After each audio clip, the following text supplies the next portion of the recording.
உங்களோட revision method பத்தி சொல்லுங்க. சார் ரிவிஷன்னா பர்சனலாக எல்லா சப்ஜெக்ட்டுக்குமே வந்து நான் ஹேண்ட் நோட்ஸ் தான். 5 இயர்ஸ் ப்ரிப்பரேஷன் அப்படின்றதுனால என்னோட ஹேண்ட் நோட்ஸ் வந்து எப்படி இருக்கும்னா குரூப் 1 ஸ்டாண்டர்டில் இருக்கும்.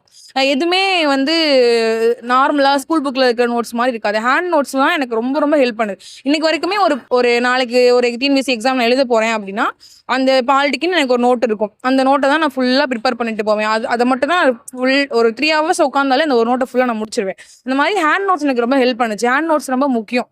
இப்போ ஹேண்ட் நோட்ஸ் நீங்க முக்கியம்னு சொல்றீங்க. ஒரு சிலர் என்ன சொல்றாங்க அப்படின்னா, இப்போ நோட்ஸ் எடுத்தா நிறைய டைம் வேஸ்ட் ஆகும். ப்ளஸ் நம்ம புக்ல படிக்கும்போது கலர் கலரா இருக்கும். அதை பார்க்கும்போது ஒரு அட்ராக்ஷனா இருக்கும். நம்ம ஒயிட் பேப்பர்ல எழுதும்போது நம்ம கையெழுத்துல எழுதும்போது சம்டைம்ஸ் நமக்கே புரியாது. அந்த மாதிரிலாம் சொல்றாங்க. ப்ளஸ் நோட்ஸ் எடுக்கிறது எப்படின்னும் சில பேர் டவுட்ஸும் கேட்குறாங்க. இப்போ நோட்ஸ் எடுக்கணும்னா அதை எப்படி எடுக்கிறதுன்னு சொல்லுங்க. அந்த கேள்விக்கும் பதில் சொல்லுங்க. சார் ரொம்ப ரொம்ப ஹேண்ட் நோட்ஸ் அப்படின்ற ஒன்று ரொம்ப ஹெல்ப் பண்ணும். இப்போ நீங்கள் எக்ஸாமுக்கு ஒரு 3 மந்த்ஸ் தான் உங்களுக்கு டைம் இருக்குது. இந்த 3 மந்த்ஸ்லாம் நீங்கள் ப்ரிப்பரேஷனே ஸ்டார்ட் பண்ணுறீங்க அப்படின்னா அந்த இடத்துல உங்களால் ஹேண்ட் நோட்ஸ் எடுக்க முடியாது, டைம் இருக்காது. பட் இது உங்களோட லாங் டைம் ப்ரிப்பரேஷனுக்கு உங்களுக்கு ரொம்ப ஹெல்ப்ஃபுல்லாக இருக்கும்.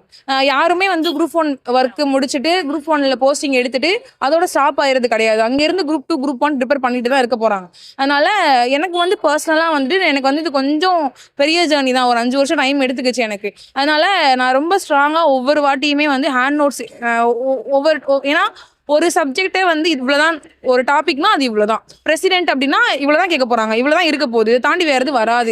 அதனால இப்போ நமக்கு 6th-லேருந்து 12th வரைக்குமே மல்டிபிள் நிறைய டைம் வந்து சில டாபிக்ஸ் நமக்கு ரிப்பீட் ஆகிட்டே இருக்கும். நம்ம ஒவ்வொரு வாட்டியும் இப்போ ஒரு 3 மணி நேரம் பஸ் ட்ராவல் பண்ணுறோம், ஒரு 1 ஹவர் பஸ் ட்ராவல் பண்ணுறோம் அப்படின்னா நம்மளால 6th-லேருந்து 12th வரைக்கும் புக்ஸ் எடுத்துகிட்டு போய் எங்கேயும் ப்ரிப்பேர் பண்ண முடியாது. பட் உங்ககிட்ட ஒரு சின்ன நோட் இருந்துச்சு, அதில் நீங்கள் ப்ராப்பராக ஹேண்ட் நோட்ஸ் எடுத்து வச்சிருக்கீங்க அப்படின்னா நீங்கள் உங்களுக்கு கிடைக்கிற 1 மணி நேரமோ 2 மணி நேரமோ உங்களால் ஃபுல்லாக ப்ரிப்பேர் பண்ண ரிவிஷன் பண்ண ஒரு ஒரு ஒரு திருப்தி உங்களுக்கு இருக்கும். ஹேண்ட் நோட்ஸ் ரொம்ப ரொம்ப முக்கியம் சார். அது எடுக்காமல் ஒன்றுமே பண்ண முடியாது. எனக்கு வந்து குரூப் 1க்கு நான் இப்போ வரைக்கும் நான் எழுதுறேன், எனக்கு ப்ரிலிம்ஸ் கிளியர் ஆகுது, நான் குரூப் 2 எழுதுறேன், எனக்கு ப்ரிலிம்ஸ் கிளியர் ஆகுது அப்படின்னா அதுக்கு எனக்கு 100% ஹெல்ப் பண்ணுறது என்னோட ஹேண்ட் நோட்ஸ் மட்டும்தான். அதை வச்சு தான் நான் இப்போ வரைக்குமே ஒவ்வொரு எக்ஸாமே நான் ஓரளவுக்கு கிராக் பண்ணிட்டு இருக்கேன்.